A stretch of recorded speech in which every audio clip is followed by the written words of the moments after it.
જય સિયારામ ભાઈ.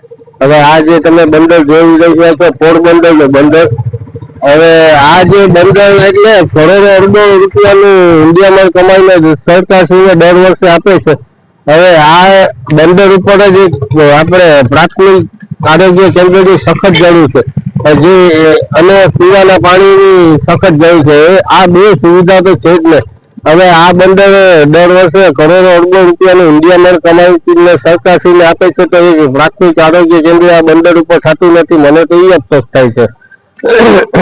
અને અહીંયા આપણે બોટો, નાની મોટી બોટોમાં ખલાસી ભાઈઓ ઘણા બધા છે, અને નાના મોટા ડંગાઓમાં બહારના મજૂર વર્ગો છે, અને બોટોના સમારકામ માટે ઘણા અહીંના લોકો કામ કરતા હોય. નાની મોટી ઈજાઓ થાય, ઘણી બીમારીઓ થતી હોય તો અહીંથી 5-6 કિલોમીટર દૂર સિવિલમાં છે બધા લોકોને જવું પડે છે.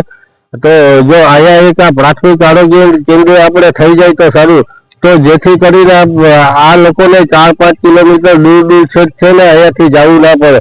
અને બહુ હેરાન થાય છે, કેમ કે કોઈ પાસે વાહન હોય ના હોય, તાણે ટકારે એવું તેવું લાગ્યું હોય તો એટલા હેરાન થાય છે. બસ વહેલી તકે અહીંયા એક પ્રાથમિક આરોગ્ય કેન્દ્ર પડી જાય તો સારું. જય સિયારામ.